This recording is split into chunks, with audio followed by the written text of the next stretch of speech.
जम्मू कश्मीर से आए हुए तमाम मेंबर्स को मैं 10वीं फाउंडेशन डे पर मुबारकबाद पेश करता हूँ। हमारे दरमियान यहाँ पर तशरीफ फरमा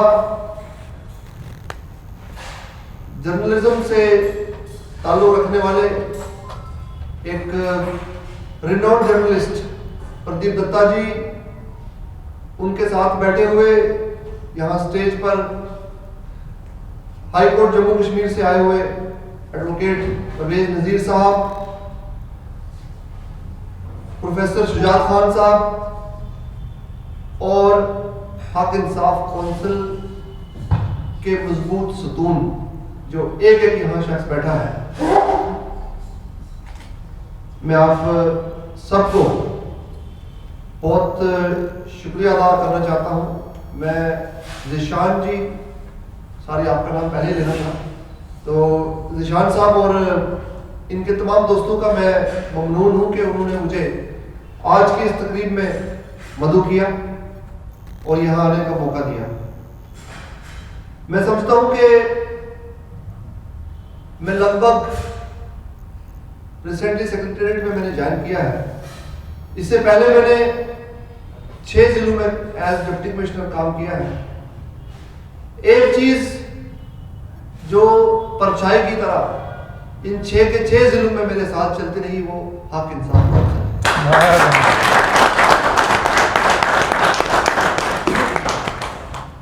मैंने देखा कि मैं श्रीनगर में था 3 साल तक लगभग, वहां मैंने उम्मीद नहीं रखी थी कि हक इंसाफ काउंसिल के लोग वहां भी मेरे पास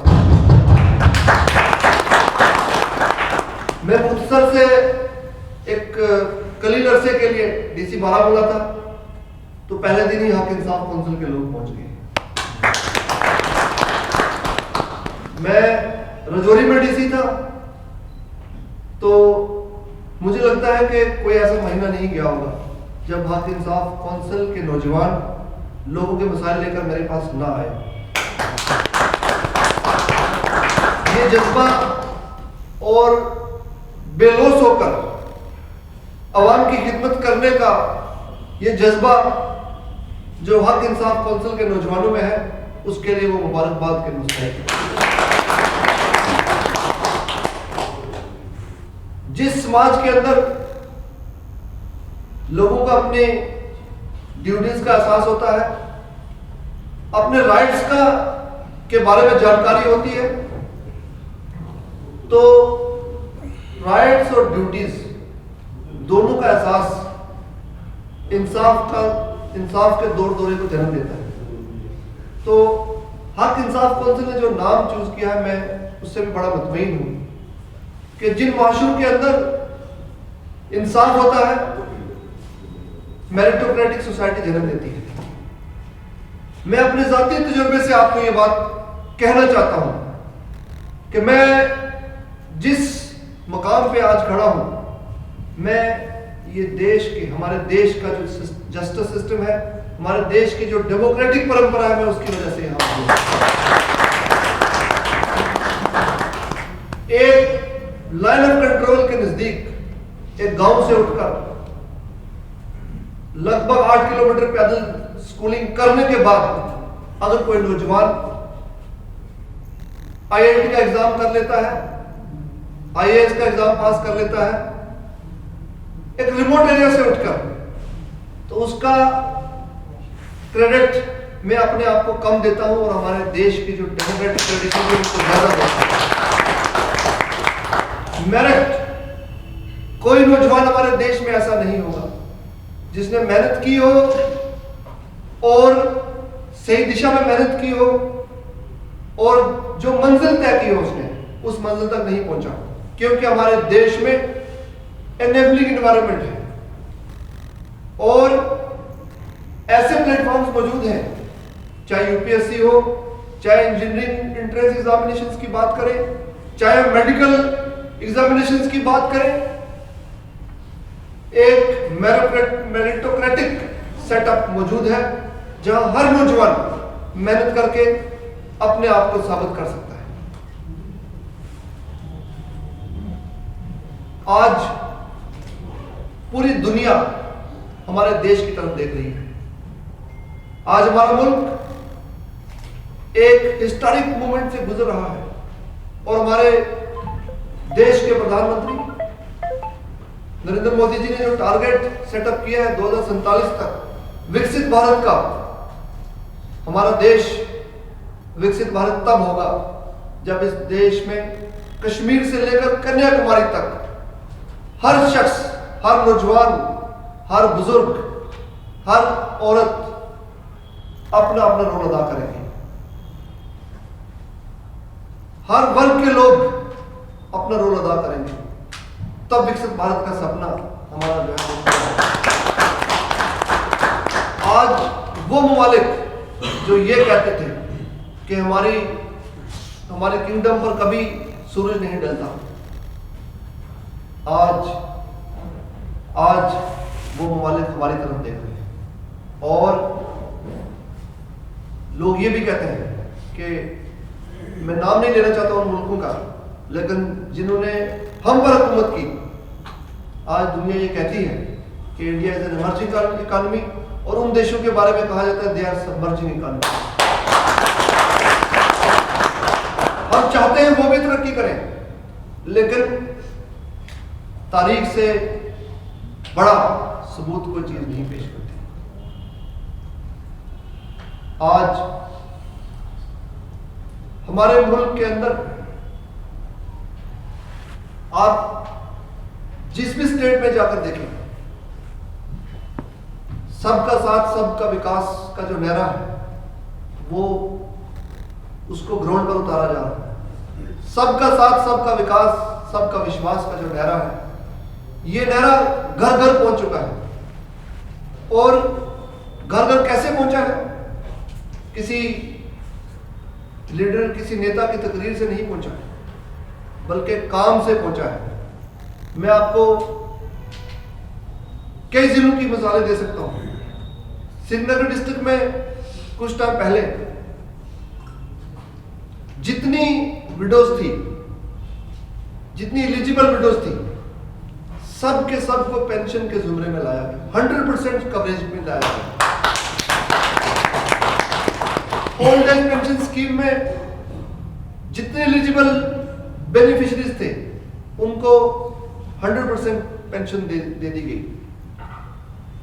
सैचुरेशन का टाइम आ चुका है, जिसका मतलब यह है कि जो लोग प्रधानमंत्री आवास योजना में जिनको मकान मिलना चाहिए 100% कवरेज हो जाए, ओल्ड एज पेंशन स्कीम में जिनको पेंशन मिलनी चाहिए 100% कवरेज हो जाए। उसके अलावा जितनी सरकार की स्कीमें हैं वो घर घर तक पहुंच रही है। मैं आपको एक छोटी सी एग्जांपल देता हूं।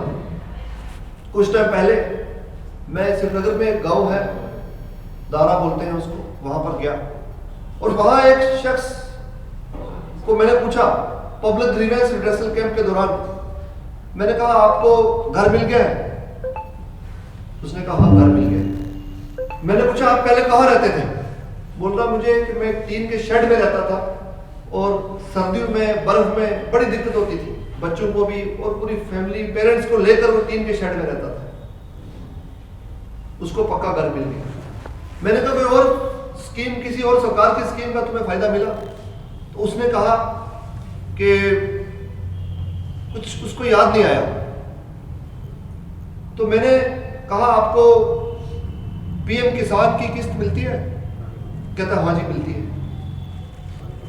मैंने कहा कोई और स्कीम याद आ रही है? उसने बोला नहीं मुझे तो नहीं याद आ रही। मैंने कहा राशन मिलता है? कहता राशन भी फ्री मिल रहा है। मैंने कहा आपके बुजुर्ग माँ बाप होंगे घर में? कहता हाँ जी है। मैंने कहा उनको क्या क्या फायदा मिलता है? कहने लगा जो उनको पेंशन मिलती है। उसके बाद मैंने कहा थोड़ा रसोई के अंदर अपनी में जाओ, चूल्हा है आपके पास? मैंने कहने लगा हाँ। मैंने कहा ये कहां से मिला है? तो पता चला पीएम उज्ज्वला योजना में मिला है। उसके बाद मैंने कहा बच्चे स्कूल जाते हैं? कहने लगा हाँ बच्चे भी स्कूल जाते हैं। मैंने कहा खाने वाने का क्या होता है उनका दिन का?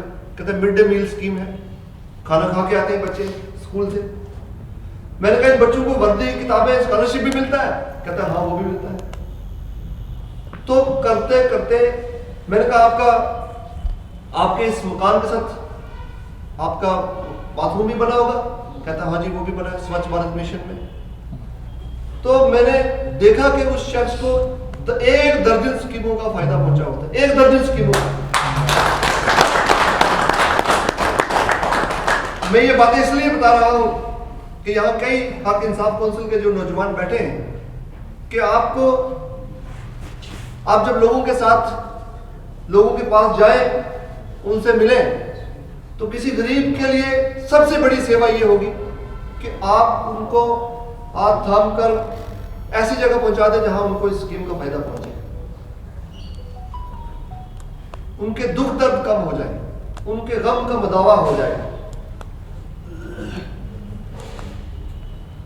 तो मैं ज्यादा कुछ न कहते हुए मैं एक बार फिर अपनी तरफ से हक इंसाफ काउंसिल को उनके 10th फाउंडेशन डे पर दिली मुबारकबाद पेश करता हूं और उम्मीद रखता हूं कि ये काफिला पिछले 10 साल में जितना बढ़ा है, ये काफिला, ये पूरा परिवार 10 साल में जितनी ग्रोथ हुई है इनकी, अगले 10 साल में 10 गुना ग्रोथ हो।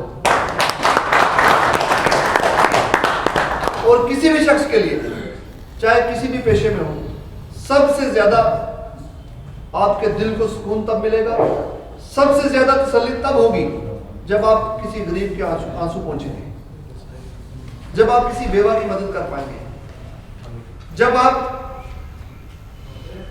किसी गरीब की मदद करेंगे, तो वो चीज आपके दिल में रहने वाली है, वो चीज हमेशा आपके साथ रहने वाली है। और जब एक एक शख्स पर ध्यान दिया जाएगा जिसको सरकार की तरफ से मदद की जरूरत है, जब कोई कम्युनिटी ग्रो करती है, जब कोई गांव डेवलप होता है तो उससे हमारे ब्लॉक्स डेवलप होते हैं, जब ब्लॉक्स डेवलप होते हैं तो जिले डेवलप होते हैं, जब जिले डेवलप होते हैं तो रियासतें डेवलप होती हैं, और जब रियासतें डेवलप होती है तो हमारा देश डेवलप होता है। इसी बात पर मैं अपनी यहाँ यही कहते हुए मैं अपनी बात यही खत्म करूंगा। बहुत बहुत शुक्रिया।